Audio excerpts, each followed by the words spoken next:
आपल्या विद्यार्थ्यांचा सर्वांगीण विकास व्हावा म्हणून अनेक उपक्रम जे आहेत ते हाती घेतलेले आहेत। मागच्या महिन्यामध्येच विद्यार्थ्यांची जी राज्यभरातील जे वक्तृत्व स्पर्धा जी आपण घेतलेली होती त्यामध्ये माध्यमिक स्तरावरील जे आहेत म्हणजे 4थी पासूनचे 10वी पर्यंतचे विद्यार्थ्यांनी सहभाग नोंदवला होता, ज्यामुळे जे आहे ते बाबांच्या कार्याचा प्रचार आणि प्रसार होईल।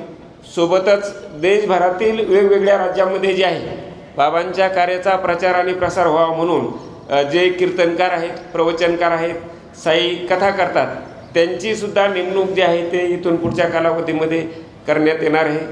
भुवनेश्वर येथे जे साई इंटरनॅशनल स्कूल आहे या स्कूलला सुद्धा आपण आपल्या शाळेतील शिक्षकांनी जे आहेत भेट दिलेली आहे आणि त्यातल्या शैक्षणिक उपक्रमाची माहिती घेतलेली आहे, जेणेकरून ते उपक्रम जे आहेत ते आपल्याला या ठिकाणी कसे आयोजित करता येतील। आपल्या शाळेतील 3 विद्यार्थी जे आहेत भुवनेश्वर येथे जे जागतिक विद्यार्थी परिषद झालेली होती या विद्यार्थी परिषदेमध्ये आपल्या विद्यार्थ्यांनी सहभाग नोंदवला आणि आपल्या एका विद्यार्थ्याला जे आहे त्या ठिकाणी त्याच्या कामगिरीबद्दल जे आहे ती गौरवण्यात सुद्धा आलेला आहे। आपल्या इथला जो जलतरण तलाव जे आहे या जलतरण तलावामध्ये सुद्धा चांगले विद्यार्थी चांगले जलतरणपटू घडतील यासाठीचा प्रयत्न जो आहे आपल्या सर्वांच्या माध्यमातून करण्यात येत असतो। वेगवेगळ्या स्तरावर जे आहेत म्हणजे खेळाडूसुद्धा आपले वेगवेगळ्या स्तरावर जे ते चांगली कामगिरी करत आहेत। आपला शैक्षणिक दर्जासुद्धा जो आहे तो उंचावत आहे।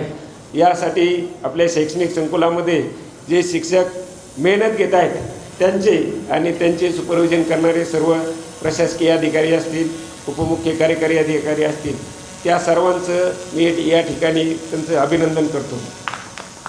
कॅन्सरचे पेशंट जे आहेत या पेशंटची संख्या जी आहे ते दिवसेंदिवस वाढत आहे, म्हणून शासनाच्या निर्देशानुसार जे पुढील 1.5 महिन्यामध्ये 1.5 ते 2 महिन्याच्या आत जे आपण डे केअर कॅन्सर हॉस्पिटलसुद्धा जे आहे डे केअर कॅन्सर युनिटसुद्धा जे आपण थोड्याच कालावधीमध्ये सुरू करणार आहे।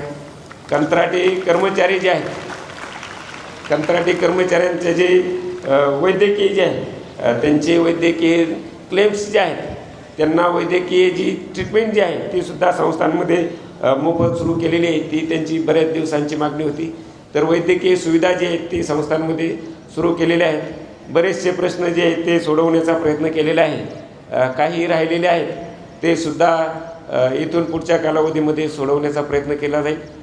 पुन्हा एकदा आपल्या सर्वांना स्वातंत्र्य दिनाच्या हार्दिक शुभेच्छा देतो आणि थांबतो। जय हिंद, जय महाराष्ट्र, ओम साईराम। मागील काही वर्षापासून जे आहे सोशल मीडियावर बाबांच्या विरुद्ध त्याचप्रमाणे साईबाबा संस्थांच्या विरुद्ध अत्यंत अवमानकारक आणि बदनामीकारक टिप्पणी केली जात होती। त्याविरुद्ध साईबाबा संस्थांनी जे आहे माननीय दिल्ली उच्च न्यायालयामध्ये रिट पिटिशन दाखल